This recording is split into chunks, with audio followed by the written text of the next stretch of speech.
the final way that composers blur tonality is they add the augmented chord to their arsenal. Previously, in the Romantic era, composers loved using diminished chords, and now they're adding the augmented chord. So as you can see, figure 14.7 in this Hugo Wolf, we've got a really strong A-flat major chord, strong tonality, and then we go to an augmented 5-6-4. And we go right back to the A-flat, right back to the 5-6-4, and then you can see he does the same thing, but with non-functional chords. So he basically moves up chromatically and does exactly the same thing. So he's got this augmented G-flat, augmented F, augmented G-flat, augmented F. So here we're starting on our tonic chord, right? So it's just going to be A-flat major. And then we hop over to the augmented dominant 6-4,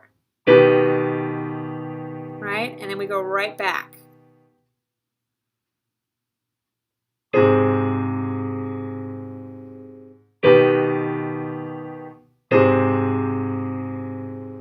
So it can get a little bit exotic. So in conclusion, composers of post-romantic music embrace tertian harmony, so triads, tertian harmony, and utilize the tonal system of major and minor scales, but the style is characterized by tonal instability. So think about tonal instability resulting from chromaticism and delayed resolutions. So they'll try to hide that tonal center as much as possible.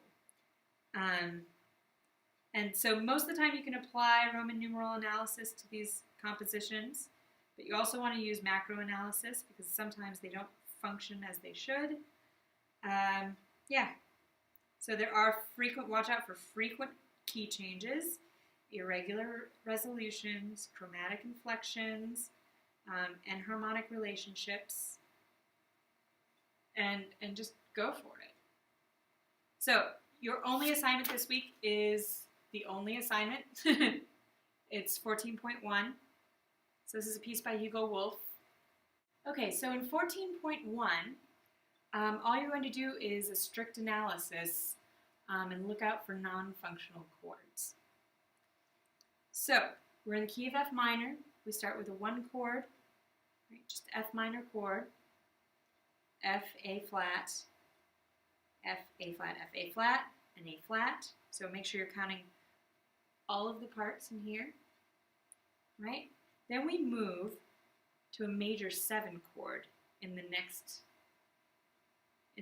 2 beats. So we've got E flat, G, E flat, G, E flat, G, right? And we continue this A flat, which we could say is a suspension. So it doesn't really function in our chord, right? So it's just a suspension of the previous chord, this A flat. And we're going to call it a major 7 chord. So we've got a major third between the E flat and the G. And so we're going to label this as non-functional harmony because you would never see a major 7th chord in an F minor key, right? Now our next chord is the major 6th chord. So we've got D, F, A flat, right? D, F, D, F, D, F, D, F, and A flats are 5th, so it fits. And we've got D flat, F, A flat, so it's going to be a major 6th chord,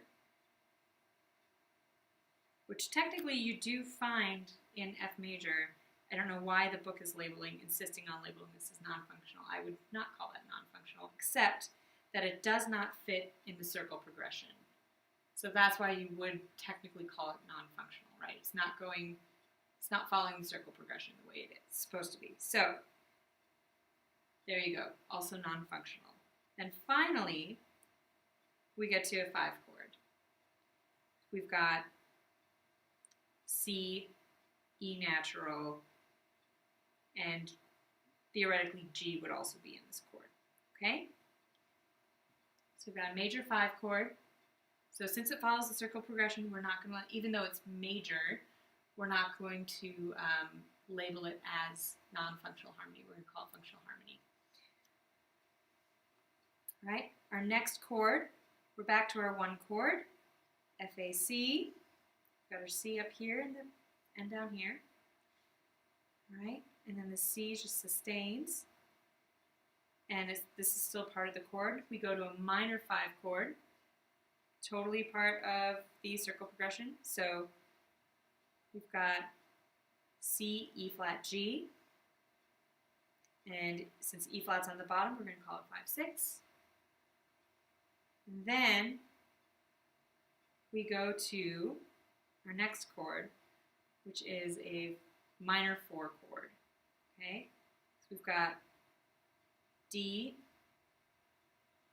and F, right? This C, I'm arguing, is a suspension left over from the previous chord, and the actual tonic of our chord is found, it's delayed, right? And it's up here, this B flat. So we've got a B flat D F right here, which then sustains. Now, other people will argue that this is a suspension for this chord, right? So it's an anticipation rather than a suspension. And they might argue that it's a major 6th. And they're both totally okay to argue. So just keep that in mind.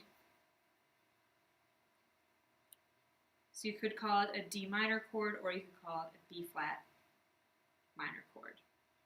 Either way, so this is 4/6,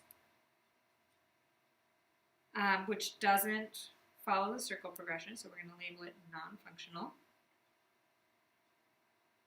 And then we move to a nice 5/7 chord. And then finally, we end up on 1. All right, so you're going to keep going. Label these non-functional chords. Notice there's a super big modulation right here. Let's try to identify that.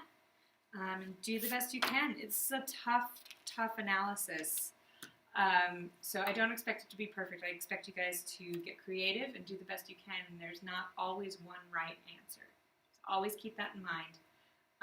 You can just have a good argument for why you analyzed it the way you did. And I will see you next week.